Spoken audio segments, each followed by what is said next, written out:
before I get into this, and let me put it up. And if we could somebody get 1090 Jake on Discord? That'd be great. Let me tell you this. 1090 Jake, I have to actually give him credit, but I also have to warn him. I think what 1090 Jake has done, to me, is the closest thing of shaking up the rap community since I did the War in Chirac. And obviously it's two different things, but the impact was sort of similar. Like what the War in Chirac did, it was almost like, obviously drill music was happening, but it was like people were so close to it, and it was like this ongoing thing that people were just always hearing about shit going on. That's the case nowadays with everything, you know what I mean? Like shit, whether it's like whatever beef or war in Philly or whatever situations in Detroit or whatever the case is. At the moment, I knew it was kind of edgy. I didn't necessarily have the best outlook or even have a knowledgeable outlook of how it could really affect people. I think what 1090 Jake is doing now, I think is going to change gangster rap forever. I'm going to be honest with you. Yo, there's another snitch getting unveiled every day. Yo, 1090 Jake is literally just killing everybody's reputation off in the fucking game. Now, we heard about the Rich Homie Quan thing. We heard about Finesse 2 times. We're going to get into that as well.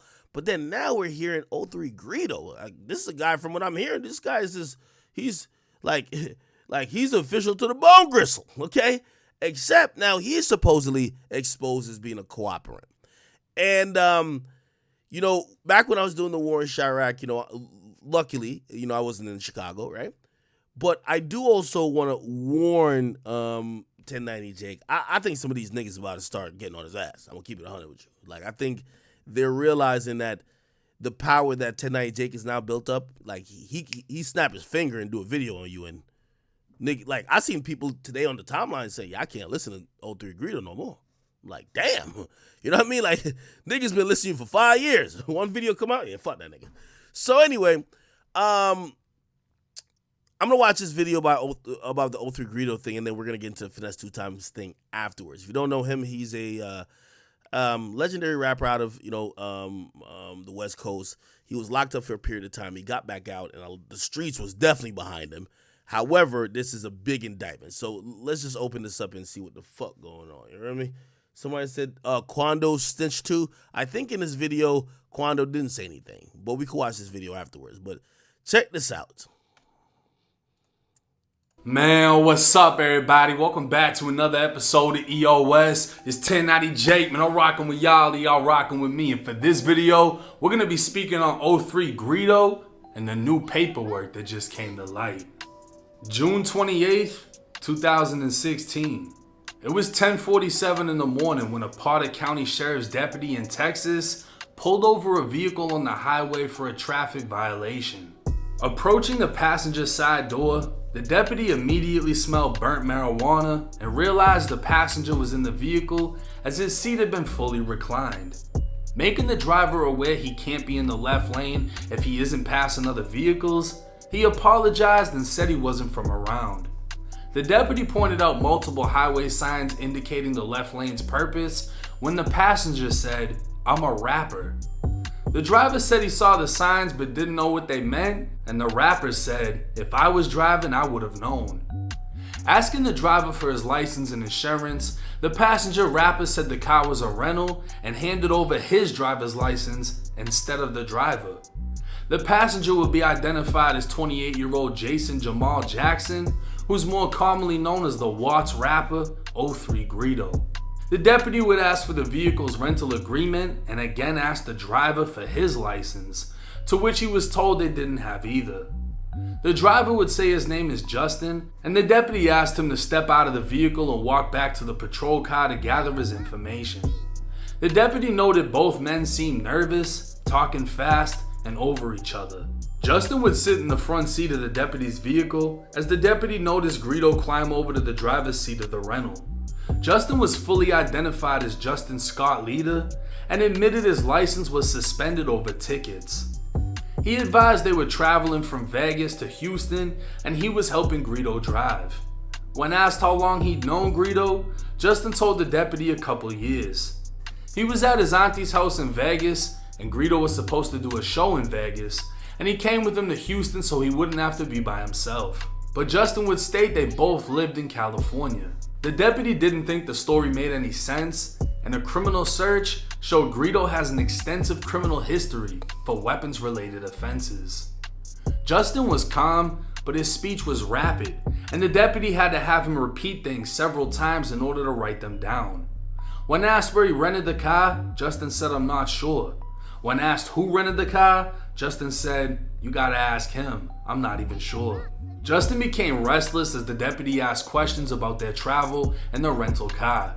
At times, Justin would scratch at his beard, wipe down his shirt, mess with his shorts, and fidget with his hands and arms. When asked if they had anything illegal in the car, he said no. When asked if Greedo had anything illegal on him, Justin said, "No sir, he don't got nothing. We just trying to make it to the show. Not a blunt of weed in there no more." The deputy advised Justin that he was going to search his car before approaching the vehicle on the driver's side where Greedo had moved to. Requesting he exit the vehicle, Greedo complied. The deputy advised dispatch that he was going to start searching the vehicle. Starting with the driver's side, the deputy observed an empty blunt wrap on the floor. With fast food and junk scattered throughout the car, the deputy pushed the trunk release button and observed a big black plastic trash bag with clothing inside. Several pairs of shoes, clothing, and an Adidas duffel bag was scattered throughout the trunk. On the left side was a Pamper diaper box that had excessive clear packaging tape to keep it shut. The tape did not appear to be that from the manufacturer. Through the handle holes on the side, it appeared to have the original contents of packaged baby diapers.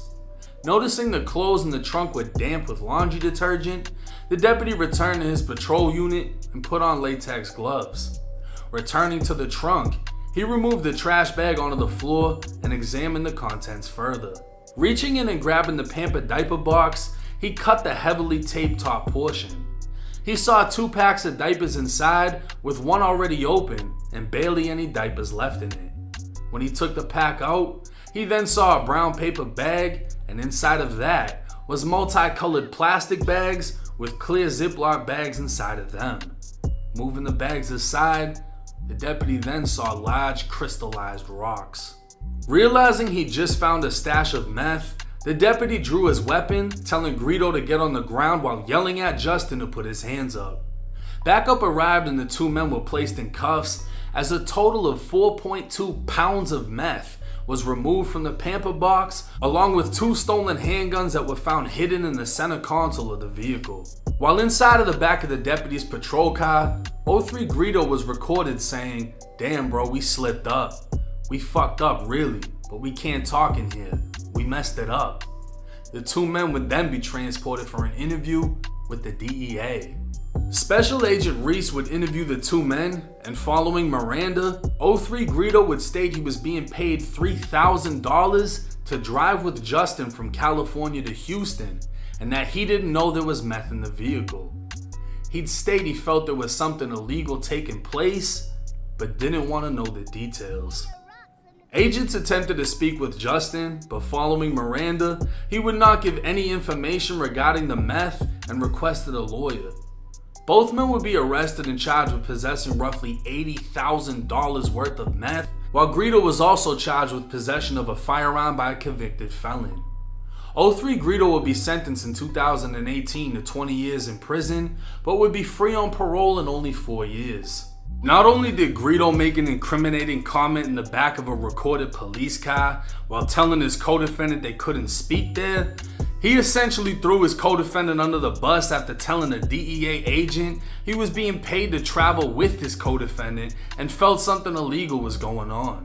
With a 20-page arrest report showing he was the only one willing to speak with DEA agents, audio has also surfaced of Greedo's co-defendant speaking on the situation and clearing his own name because apparently Greedo was going around the hood saying his co-defendant snitched on him.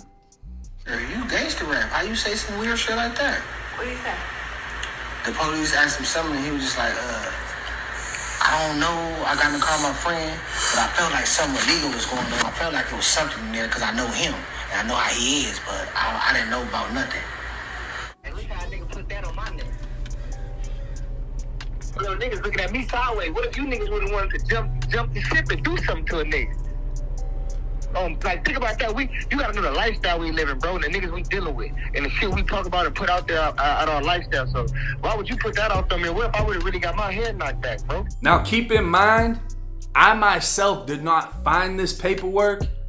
This paperwork was sent to me by the Grapes. Hey yo, Jake, you wanna expose these niggas on BL? These niggas hoes, mark ass, ratting ass niggas on GL. Drama time, nigga. Crunch time, nigga. Ain't nothing bigger, nigga. You know ain't nothing bigger, nigga. Yeah, nigga. PRM, nigga. Gang, nigga. Fuck wrong with you niggas. And this wasn't just a 20-page arrest report. I was sent all the evidence photos from the case, leaving little to no room for argument about how valid the paperwork is. Knowing how strict California gang politics can be, the statement Greedo gave against his co-defendant is definitely damaging. And it's that much worse that law enforcement pointed out Greedo had an extensive criminal history, but it was his co-defendant who refused to answer questions and ask for a lawyer. It was also his co-defendant who told the deputy Greedo didn't have anything illegal on him when he could have put it all on Greedo. Now I know the politics behind this is gonna be heavy.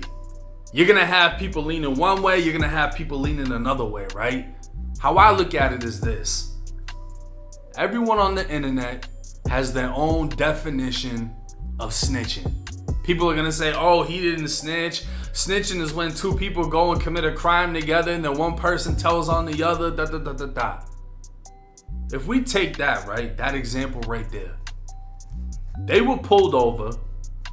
The driver said, oh, I didn't know what the signs meant. Because that's why they were pulled over, for a traffic violation. 03 Greedo was like, I'm a rapper.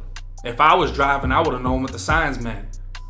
Why would you even say that shit? That right there is already like, man, what the fuck are you doing? You know what I'm saying? Like, that little incident right there would be in the back of my mind like, this isn't about to go good. But then we get put in the back of the police car, right? Me and Greedo sitting there. I'm the driver. He goes, man, we fucked up. We can't talk in here, but we fucked up. Why are you talking in here? I know we're not supposed to talk in here. That's why I'm not talking in here. But you talking in here on the fucking camera. Then he gets interviewed by the DEA. The fucking DEA. They read him as Miranda. You have the right to remain silent. You can whatever. Do you still wish to speak with me? Yes. What happened? 03 Greedo says, I got paid $3,000 to drive down to Houston with him. I didn't know what was going on. I felt like something illegal was going on. I didn't know there was meth in there. That statement right there, in my opinion, you're throwing your co-defendant under the bus. I got paid $3,000 to travel with him. I felt like something illegal was going on, but I didn't know what it was. I didn't want the details, and I didn't know there was anything in the car. This is like literally the definition of you did something with somebody and then threw them under the bus. I felt like something illegal was going on. This is an admission of guilt. Why would you feel like something illegal is going on? You thought something was suspect that he was doing? So what are you really doing? That's how I'm looking at it. You felt something illegal was going on and you decided to say this to a DEA agent, which is gonna make him look at the other guy. Okay, so this guy must have been doing something.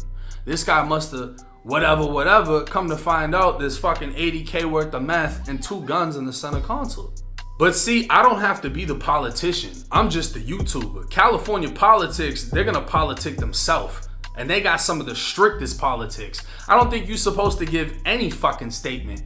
Especially not saying, yeah, I got paid to, do this with him and I felt like he was, shit was moving funny.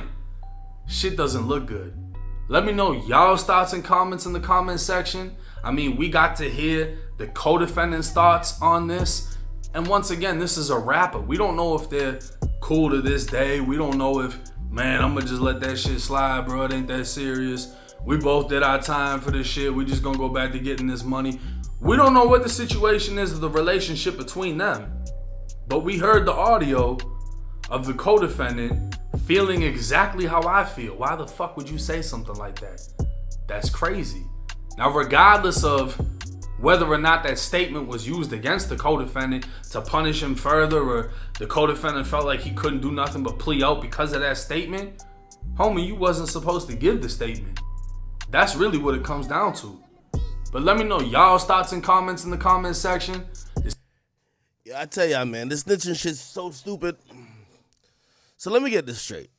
To be a street rapper, you need to have some street credentials, which most likely means you need to probably already had some contact with law enforcement. Maybe you got locked up, or you got accused of something, or you caught a significant case, okay? You got to have this as a prerequisite to be a real nigga, to be a real street rapper. So now you've had to catch a case before you got famous. You probably were broke, because why do people rap? To get money. So you probably didn't have money. So then when you caught this case, right? Let's just use the case of 03 Greedo. And by the way, I'm not defending nobody. I could care less. He was given 20 years. He did 4 years, right? Again, 20 years, a 20-year sentence of anybody's life is significant. Again,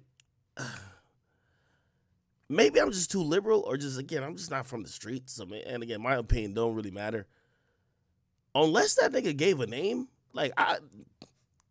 unless he gave a name, I'm not calling this nigga a snitch neither. Again, remember, I'm not a street nigga. I don't call Boston Richie a snitch. Just based on this, maybe I'm just trying to rationalize it too much. He told the cops, hey, listen, I was just in the car with niggas. I don't know what's going on. I didn't hear him say, oh, he did this and he did that. Shit, it's like somebody finding a gun in the car. Everybody gonna act like, nah, I didn't know there was a gun in there.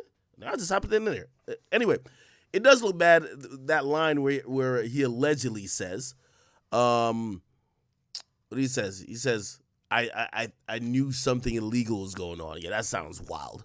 But again, man, I'm just not about to convict everybody to the same scarlet snitch letter that, has been given to people like 6ix9ine. I don't think this and 6ix9ine is in the same realm. 6ix9ine signed a K.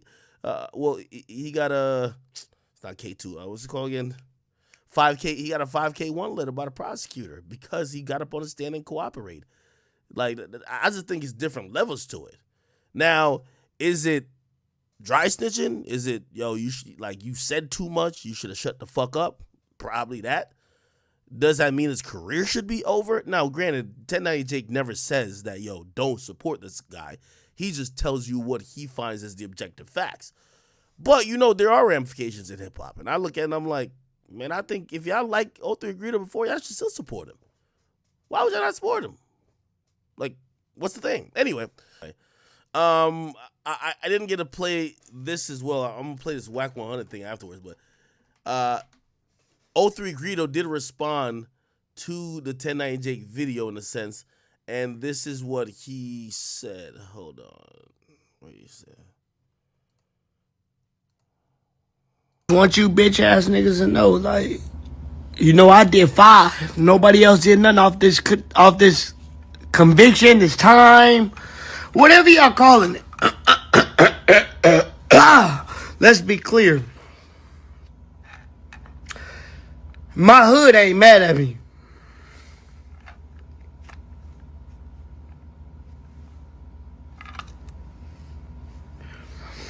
Ain't nothing whacked out, you hear me? How we stand is, that's cute. Who in jail? Oh, that was Greedo work, but it's still telling. I ain't never said that, but if they want to say I said that, fuck it. Let's go get the videos. I did half a decade. Nobody else in jail. It's my work. I just want you bitch ass. says the truth on the way. I just want you bitch ass niggas to know, like, you know, I did 5. Nobody else did nothing off this conviction. Okay, same video. He said, you know you done fucked up, don't you? So apparently, at least 03 Greedo's saying that, I guess whatever hood dude sent it to 1090 Jake, that's not, he's either not from his hood or not representative of his hood because his hood ain't mad at him. And also he's basically saying that, yo, it was my stuff. I did all the time for it, and I'm the one who went in jail. So how could I snitch? Now, with me, I agree with that in theory. I don't know if that's actually what happened in his case. Are we going to start calling people like snitches if we don't even know who they snitched on? You get what I mean? Like, I feel like the snitch word and snitch title is being thrown around so freely, and it's based on if somebody may have, like, allegedly said something that could be TMI, like, oh, nah, you said too much, right? Not knowing that the police could lie. The police could lie. So, 03 Greedo say standing on it. He's the man to see surveillance footage or whatever backseat cam footage or when they were in the car that he allegedly said whatever people are claiming he said. But he said he's the only one who did time. We'll see if that matters. Most of this stuff, like, I'm like so snitched out these days, man. Like, it's bro, I don't know, man. It's like, for what? Anyway, so that was the Finesse 2 times thing.